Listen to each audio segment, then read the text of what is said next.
but getting the most out of the tools that we have and getting the most out of the people. We've pushed a lot of people who traditionally have not been in an operational role, into operational roles, and teaching them and training them. So the point was brought up, you know, are we ready? I'm going to tell you no, because walk into your SOC and pick the most junior person and look at them and say, okay, somebody just called and said the file server, they can't get to it, and other people are complaining. Go. And watch them totally free, right? So we do that. We run between 10 and 15 of those a month. I almost set off a pager alert while I was sitting here. That constant drilling, after a while, you know, first they complained, but now they're getting it, and because that's what it feels like, that adrenaline dump, and that, oh my God, really, and I have to do this. So that's what's on my mind is we're really trying to improve the detect and respond. You know, there's lots of things that are going on around the protection side, but we're really trying to focus on being more effective in detection and response. Thank you. My name is Sheena. I'm the CEO and founder of CapWay. We are a mobile bank. For running a bank, security is always very, very important. I recently moved here to Atlanta. We used to be based in Silicon Valley, moved here in January, so I haven't been here quite a year. I go to Robin for a lot of things for security all the time. And we're always trying to stay on top of things when it comes to, so we tackle the cashless economy. So if we're going to mainly not able to pay cash for things, what's happening is there's a fragmented segment because we look at people who are either low economic income, unbanked, underbanked. So trying to go to cashless from being there is a big jump. So what's really important for us when it comes to security is data. So we pull in a lot of data, and we're pulling data from a segment or from a market where a lot of data actually hasn't been there before. So we own a lot of data that actually hasn't been there before. So it's super important for us when it comes to security. I'm Phillips. I'm with Fargo. We've had a few opportunities to demonstrate our wares in security. I think, you know, any large financial institution, we've got quite a few different lines of business. So part of the challenge is to understand the variability between those lines of businesses and the things that we need to do in terms of being able to protect them at the level that's required to meet their requirement in addition to things like, you know, federal, state, and local. So that's probably one of the bigger challenges that I think I have is that we really try to drive commonality of products, tools, and procedures, which gets back to being able to detect something that's going on and being able to really drive a good result. If you've got multiple solutions that do the same thing, then you have to have multiple resources that are both trained and be able to address it. So one of our challenges is that we used to do things called run it like you own it. So we had CIOs that each CIO could do their own thing, unfortunately. And what that did is it just created this plethora. We're in the process now of creating common baseline and then establishing, you know, the capabilities on top of that to drive the differentiation for the business units. And so it's, you know, it's really trying to figure the balance curve in there and then making sure that we're doing the right thing by the customer. I'm Ken Foster with Fiserv. I run our global cyber governance program as well as all of our government services security. So, top of mind today. Today is it's the M&A and how to combine two very large companies together, how to gain visibility across all of those operational tool sets, and all the individual CIOs and CISOs and CISOs and get everybody marching on the same direction. And how do we look at all those technology and tools that are out there? We don't need any more tools. I think we own, as of one between the two companies, that we've never met a security product we didn't like, and we have 5 of them. Trying to get that rationalization and understand where we are missing visibility, where we have the gaps, identifying those, identifying what the risk is coming from that, and then getting a plan to go forward on current tool sets that we have and figure out if that is what we need, or do we throw all of it out and start over. So that's one of the biggest things on my mind right now, is how to get everybody marching towards the same way. As you guys are thinking about that across the board, I was at a an event yesterday just talking about the future of fintech or the future of banking. Do each one of you, any of you believe that we're going to actually move like China has just done to where there is no cash being exchanged? I think we will. I don't think it'll be like in the next 5 or 10 years, but I for sure think that we're going to get there eventually.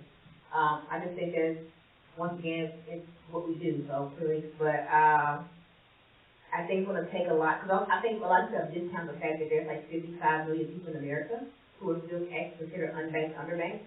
So it's really hard to jump to being cash in the next 5 to 10 years when you have millions of people in America who don't have access to mainstream financial tools. But I do think the answer is yes. Quick question, how many of you have been into a bank branch in the last 90 days?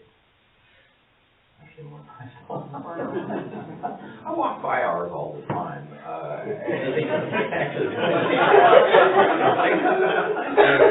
Like their arm just showed their age. There you have it. And the reason for that is up until recently in that, Wells Fargo, because people still send checks in that, they limit the amount of checks you can actually deposit using your mobile app. Oh, For a really? certain amount, and so it's, that's why you had to stop in and use the market. There are a couple, yeah. It's Wells Fargo's fault again. It's not involved because the architect did, you know what I'm saying? Okay, so he's part of the problem. Yeah, Well, I do bank there, so anyway. Yeah, but again, the reason I bring that up is, you know, the fact that, Sheena's point is that I'll go to, and I actually tried the ATM just for fun. Turns out it also gives you can now get 20 cents and I think 5, which was kind of a surprise because they said, you know, the little enter in the requirement that you wanted, and then you walk up to the ATM machine and you tap it. And if you're not paying attention, you don't understand you can collect the things. And so I'm getting $100 bills. Nobody takes $100 bills. I will never use these. So I had to go into the branch and then get them to change it out. But the reason I bring that up is that I think, you know, from my perspective, I really have no need for it. I use Samsung Pay, Google Pay, that kind of stuff when I go up, and in most cases, most places will take it. Now, there are a few that don't. But there's very little need, really, even to go into my wallet and just leverage the mobile device. So again, I get into, you know, payments, I can do all that stuff on there. We're starting to really migrate down that way. And I think there's a lot of challenge to make sure that that device, or whatever device you're using, is sufficiently secure to be able to support those transactions. Well, you know, really fundamentally cashless society. Years ago, I worked for another bank in Charlotte, and we were the second largest processor of checks. We did 77 billion checks a year. And the only people that process more than us was the Federal Reserve. That number has gone down significantly because there's so much more electronic and things of that nature. So, again, securing that whole infrastructure, that whole environment is really going to be a challenge for us. I agree with both of you. I don't think we're right there yet, but I think we're seeing a drastic. I mean, I think that's out there this year. I think someone mentioned that right now worldwide there are, I think, close to 140 different ways to pay basically electronically across the globe. I think we're going to see more strides in trying to figure out how to do that universally.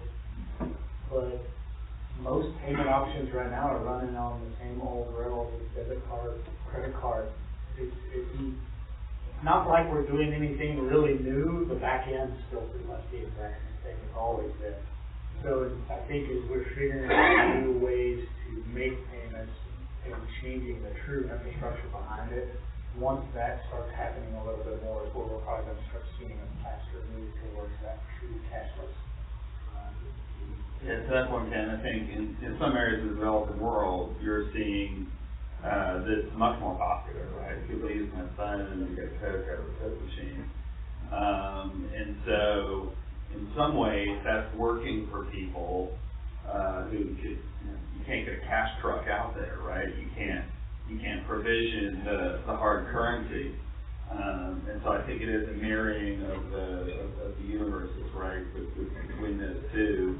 And then coming up with innovative ways that work, right? Everybody wants their own, right? Apple's happy to standardize as long as everybody uses Apple Pay, or Google's the same way, right? Everybody let's standardize on my way. I was gonna say, I've spent some time in some of those places, in far reaches of the world, but they just don't have the infrastructure that the more modern countries do. They're way more advanced on the level than we are. 6 years ago, I was in another country on the far side of the world, and first cell phone I ever seen that had 4 SIM cards in it, so it could bounce between different networks, because it didn't have infrastructure. Everything they do is on a cell phone, right? So I think we're still going to see that proliferate even more. So the thought process about those countries, when I think of China, I think there's a force behind the actual citizens that says and mandate you will use this card and this is how you're going to transact money. I don't think they have the kind of regulation and independence that some of our financial institutions have, so it might be harder to do something like that in the United States. But as I look at what we're doing, I saw in the headline news that Google actually looks like they're getting into the banking space. And of course you've heard that maybe Facebook might be thinking about passing some type of cryptocurrency, and then you see what Apple is doing. So any one of you guys, what are your thoughts about one of those type of institutions standing up and really giving our banking industry or financial industry a real disruption or a run for their money in a way to speak? Facebook actually also announced Facebook Pay today. We can now pay through Facebook. For anything. But what are they using in the back end? Are they using something like Zelle or something like PayPal, or are they just putting their own capability together? Well, I know for, like with Cash App, Square is actually now becoming to be like their full-on processor, which most people have used like Galileo, like you mentioned, it's been the same one forever in the back end. I know like now they're trying to move, like trying to be their own like charter, being their own processor. So I think in that way, I think it's kind of be innovative. But PayPal just turned down like 10 times for a charter, I believe. And at this point, I think they're just going to keep trying to.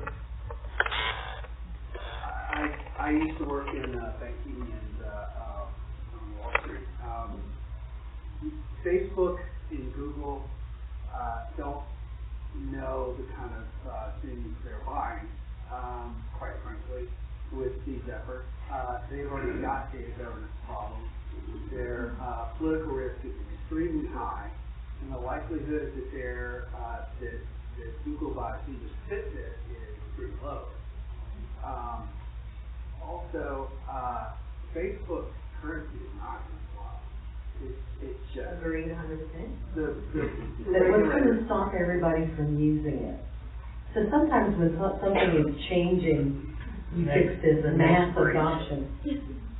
The next time they get caught losing everybody's data or giving, or more to the point, the next time they get caught selling our data to someone that then is using it for something that we have no idea that they're using it for, that's what's going to stop Facebook. Same with Google. I personally would not want to bank with Google at all. I mean, I think they have enough data issues already. I don't trust Apple. Not only that, with Google though, if you get your Google account canceled, you can no longer buy food or water or whatever.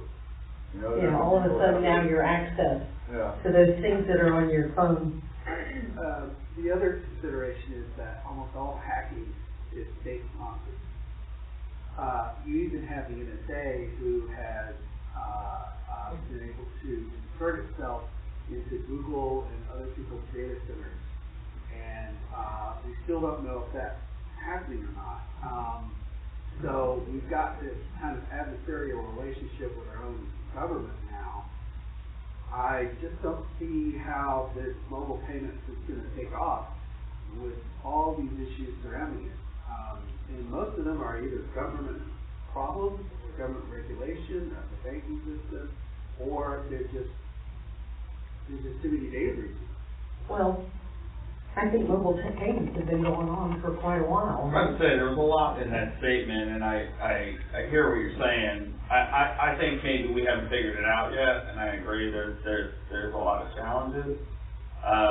But there's an awful lot of momentum towards mobile payment, towards cashless, or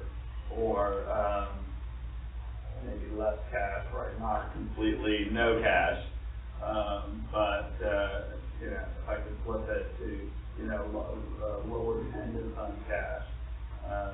I think we're already starting to see some of that, and albeit to Tim's point, it's riding on the back of current infrastructure.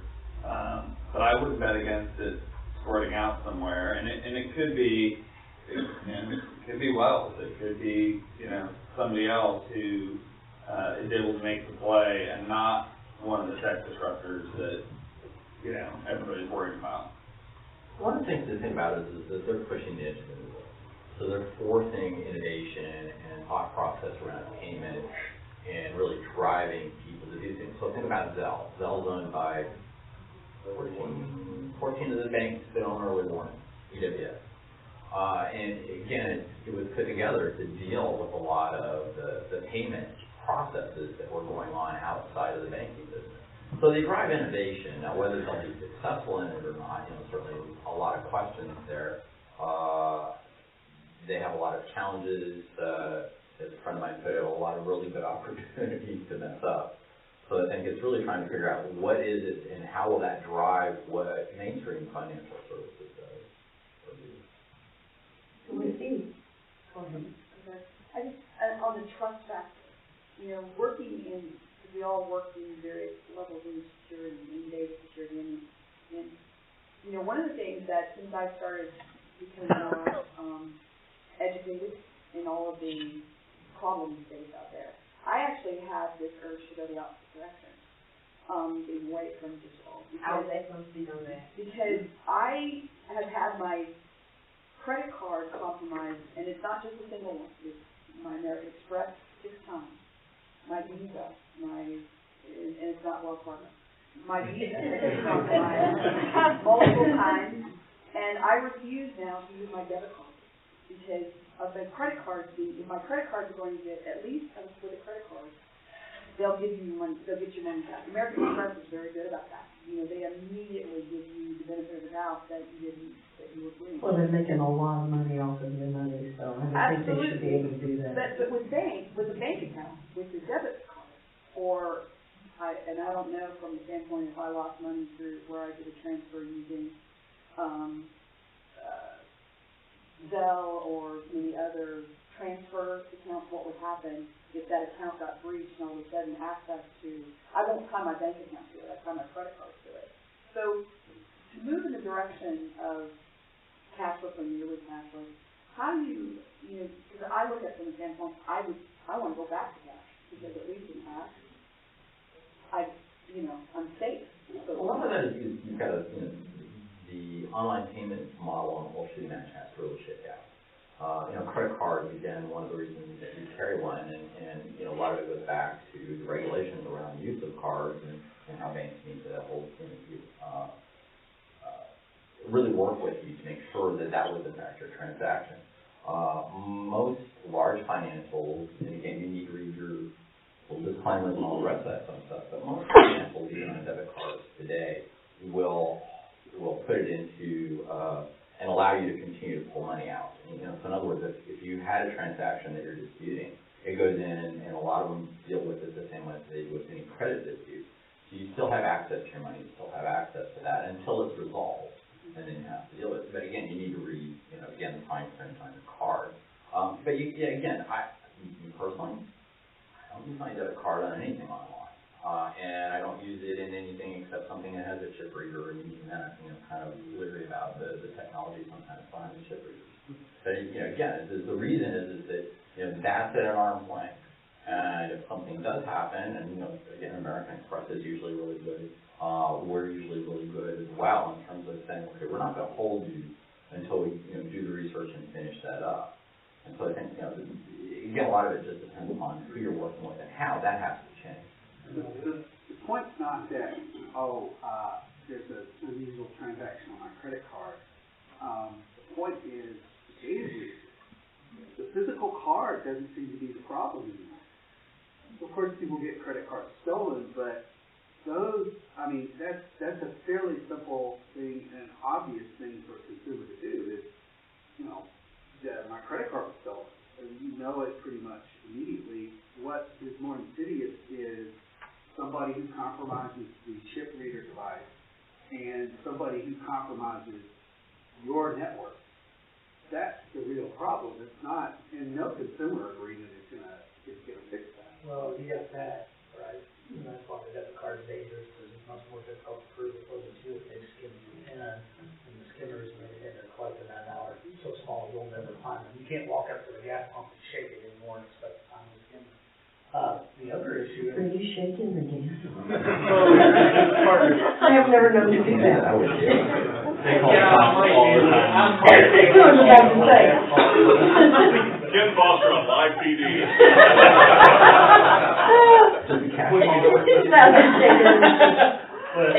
But what I've also, I think you're on to another thing there, is not so much the network, the credit transaction network. What if they stole your data and they've opened a house loan or a car loan? Or as they brought up earlier with your children's social security number, or someone in your family who has recently passed away and they've been able to take that identity before they've been able to prove that, and now they're drawing benefits in that. You're gonna find all these, I think, orphan loans and orphan money out there that was used either with a child's information or someone who has recently passed away. So I wonder if we're not going through a similar transformation, and it just dawned on me, so this could be really stupid if it is all in it. But it used to be with security folks that if you had a breach, you really stunk at security. You must be doing it wrong because you had a breach, because if you were any good at security, you would have never had a compromise. And we've turned that corner, mostly, we still name and shame a little too much for my taste, but we've mostly turned that corner to say, man, there's just too big of an attack surface. There's too many people coming at us. There's, very serious people who are in the business of breaking in. Yes, they got in, and how do you respond? And I wonder if we don't have to go through the same Rubicon in our personal lives of how we do personal identity and personal finance. So question for you, and maybe this is somewhat leading, is when you talk about digital payments and we talk about digital world, right, identity becomes the number one. Like, I want to know who's on the other end. Are you who you say you are? And so, if I have enough information about you, in fact, I would guess based on my responsiveness from people I've done this with, is I can actually acquire your digital payment for Apple on my phone in less than 3 steps. By calling somebody on the other end, letting them know I'm Apple, and just send them a two-factor authentication message, and give me the number. Most people give it to me because they're not paying attention, and if I spoof the number, it's fairly easy to do. So if we take identity and we think of companies like Civic and people who are trying to create an identity around who you are and who your identity is, and that becomes your only identity. And I'm tied somehow to this digital component that knows it's me based on behaviors, other things that are there. I think until we get there, is we have an issue with fictitious identity inside the world that we deal with. So that I know, like in China, they actually pay with their eyes and their face. They don't use like phone. They don't use everything. Like you really pay with your. which can still be fake. Yeah, So, but I think their burden trying to. They're trying to get the identity. Right. And we've seen a few. There's one here in town. There's a few new companies that is what they're doing. Problem is we probably, everybody in this room is old enough that we've all lost enough information about ourselves that you're right. I can probably fairly easily go prove that I'm you with all the appropriate paperwork, and now there's 2 of us. Like I said, I've lost enough data by our federal government that I guarantee you there's a better me in China. Right. There was one event that we lost everything that anybody ever asked to. Yeah. Well, I've had 2 of those events. One with our friends in town and one by the federal government because of clearances and stuff. Anybody who had a clearance, we lost everything, right? Yep. And depending on the level of your clearance, you have lost everything, including family members and up to basically since birth, right? So the data's out there. We have to figure out a better way than Social Security cards are failed. We need to move to something else. What that is, I don't know. Because the identity proofing of it, the problem is if we start today with us, there's too much information already out there. We're gonna have to figure out a better way to do it this way. Do you think that could be driven by industry? That seems like a heavy lift for. I think it's gonna be an innovation. Yeah, it is good. It probably is gonna be somebody in the industry that figures out a way to do it. I don't see this being the government fights with itself too much. There's a China model, then you have what Estonia does, right? I think those are the two that I've seen there. Those are both government driven. But very different government control. Yep. Right. There's more things happening than just technology.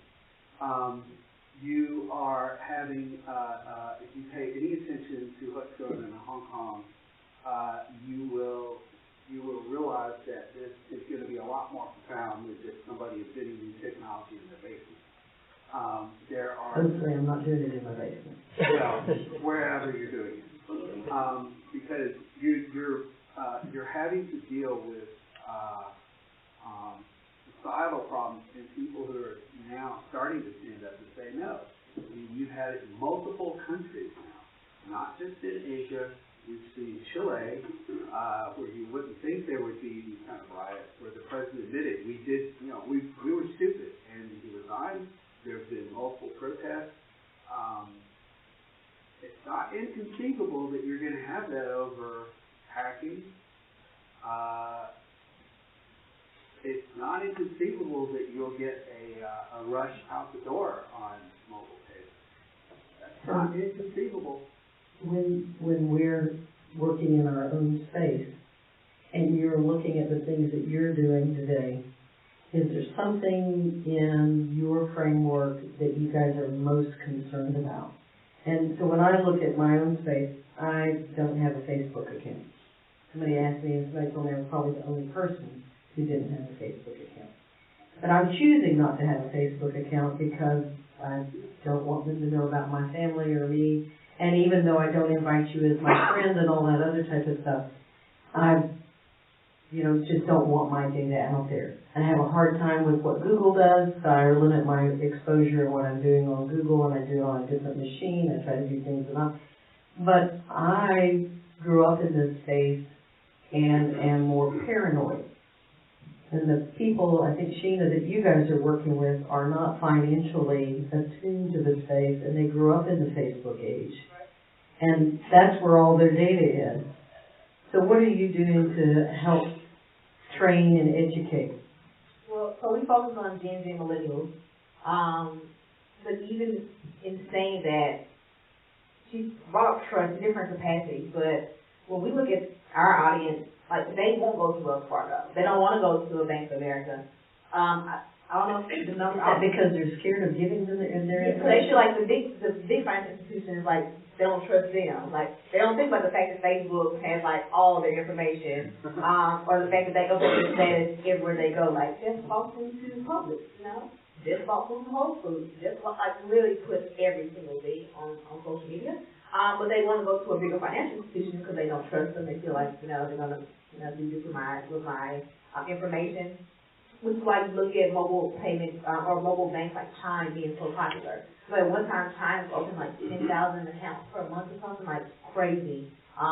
They just have this $5 billion valuation, kind of, with their issues. But, so for the audience that we target, they know social. So even in building CapWay, we build it from more of a social perspective, not a banking perspective. Because people that are 18, 19, they're not going to walk into a branch. So you ask that same question to a younger audience. I probably would have raised their hand. I mean, I personally have been to a branch twice, and it was only for business because I couldn't cash that amount of check on my phone. Other than that, that's a good problem to have, by the way. That is a good problem to have. Other than that, I would have never walked into a branch. And so my age group is cash out. But then I educate them also where I get a cash, you cash with this card. So I'm like, well, it's a prepaid card. You're never going to actually grow financially with a prepaid card. But once again, they won't walk into a Wells Fargo or Bank of America, they don't trust them. So that's why the Borrow, the CapWay, the Times, it works for our age, because in our minds, that's what works. But it's also interesting the fact that if you try to go cashless or try to get yourself prepaid, whatever, you're in our current environment, the way everything works, you can't build the reputation you need to be able to do anything. So you can't own a home, you can't buy a car with cash. You can't, not at a dealer. So if I walked in with $10,000 and would not I let you do it? just did this a few months ago with my. You had a bag of cash? No, my mother. Oh. Or that's why PD now. This is relevant. She had saved up enough money to buy a used car. Right? So a little under 10 grand. Money in her sock drawer. Money in her stock drawer. Go to a car dealership and go, got the cash to pay for this. I'm like, we can't take cash. You have to either put it on a credit card or run it on a debit card. We cannot accept cash to pay for a vehicle. And I'm like, it kind of caught me off guard that the business is like, yeah, we can't, no cash. Don't bring us that. It's got to be run on a card. Millennials remember the 2008 banking crisis, and that plays in as a factor as to who they want to do business with. It does, but hell, everybody in here's got a cell phone. That's Do you understand how much data is being collected on you by every app on that phone, including the base OS? Well, I'm suggesting a couple of things here. There are more profound here. Is that consumers holding banks to account by just voting with their feet away from banks that took bailout. Are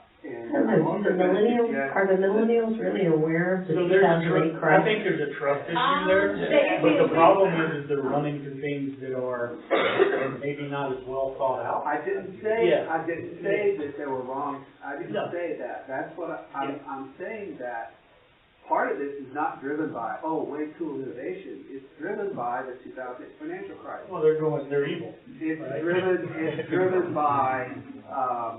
driven by the facial recognition happening in China. People know about that. You think they're going to buy into that? I think they're still buying into it. They use facial recognition to open their phones. Right. Again, it's a confusion thing, right? You're having this whole conversation about the lack of trust, and the lack of trust in large companies, and the lack of trust in certain types of technologies or this, and then they turn right around and use the device in their pocket and use the same tools on it that are just collecting that information and still being used.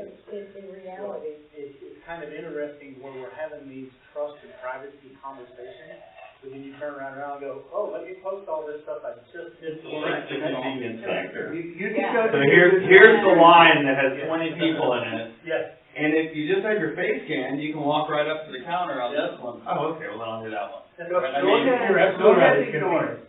Go ahead and ignore it and just see where you want that. Now, I think we also, it's a huge educational factor, and then also we pick and choose. So, very great example. I have been a friend when the brief with Facebook came out, it was really public, and Mark couldn't answer a simple question on Capitol Hill. If I'm deleting my Facebook, like all my friends, maybe my younger friends, so I just turned 30 this year. So my friends are usually somewhere between 25, 30. Like, I'm going to do my Facebook. And then like the next second they posted a picture on Instagram. I'm like, you do realize that. So I mean, I literally had friends who literally deleted their Facebook profile, but then they posted on Instagram. It's like, same thing. I got a question. Yeah, I'm just wondering, because, going back to the credit card thing and collection of the data, one thing I have noticed about my credit card is they know my habits. And so they are looking at this big bunch of data and saying, wait a minute, why is Mark buying gas in Kentucky? He just bought it yesterday, and they'll send me a text message, hey, is this really you, or whatever. And so maybe, it might sound crazy, but embracing the collection of the data could also be part of the solution. So I guarantee you there's not a large financial or a small financial company out there that isn't using that data to do some kind of behavioral analytics, and most of us are doing we are using that a lot for anti-fraud, right? So most of us are settling some kind of fraud, right? Anti-fraud product, right? and then turn right around and go back to the security side of it. We've got a whole bunch of vendors, and I don't think it's anybody in the room, but we've got a whole bunch of security vendors out there trying to sell us the same thing. We're gonna take all this data, we're gonna do user behavior analytics on it, and we're gonna tell you about it. And by the way, the geolocation thing is complete crap because it's too easy to fake. So when people are telling you, I can stop you from being hacked because I know it's not you logging in from China, yeah, it's too easy to use a VPN and just make them think you're in the States. You can pop and be wherever you want to be. It's a $59 device online, and Yep. I've got a phone that I can basically say I'm in China right now and sit here. But you're right, there is. But years of behavioral data would be a lot harder to fake, would it not? And I think that is a big piece of it, and I'm fine with it as long as we're clear that we have collected that data on you. You know that we're using it to do that, and you are stopping. Well, last time I tried to buy a TV, I couldn't buy it and got a phone call from my bank. Is that you trying to buy a TV? I'm like, sure, let me have it. I think your point, I think the reason people were so mad about Equifax, right, just in the general populace, outside of security professionals, was most people had no idea how much data Equifax had on them. Not saying whether that's right or wrong, but they just weren't aware and didn't feel like they were part of that decision, which it wasn't. It was, you know, I won't name any banks, but all the banks, right? I hate Corsair, right? All the banks, all the credit card companies, everybody wanted the analytics power of Equifax and the opportunity to match across data sets to drive exactly what you're talking about. And it could be anti-fraud, it could be marketing intelligence, all kinds of reasons. And I think people in general, the public, didn't understand that was going on. Now, it's buried in fine print that, you know, we can use your data as a financial institution to, you know, well, whatever, however they phrased it. It was in the fine print, but, you know, we just click OK and keep rocking and rolling. So there are a couple of ideas out in the ether with a couple of startups. One is that these companies like 23andMe and Ancestry.com, they're taking your DNA. Well, that's actually your identity, and that's who you are. And who you thought you were. Yeah. And then, they could actually change it up if they wanted to. But they're actually selling your data in a way. That's how they're making money. And been breached. But in the future, it's that if your DNA is that valuable and your DNA is your identity, why can't you bank your DNA and use your DNA in a way, in an exchange for... I actually saw something about this the other day, and I think it was designed to be a meme more or less, but it was a guy who had set up and said, I'm selling my data. I'm going to be my own data broker. So he had like a yard sale thing set up and said, I'm selling my data, come on in. If you're going to get it, you've already got it, let me at least make some money off of it, right? You know what we're really talking about is zero trust people. Right. So, you know, in the security space, we're talking about zero trust networks and that laptop being able to defend itself when it's in a coffee shop or the... Dan and I had a bet on when zero trust was going to happen. Or the... It's all behind a single pane of glass.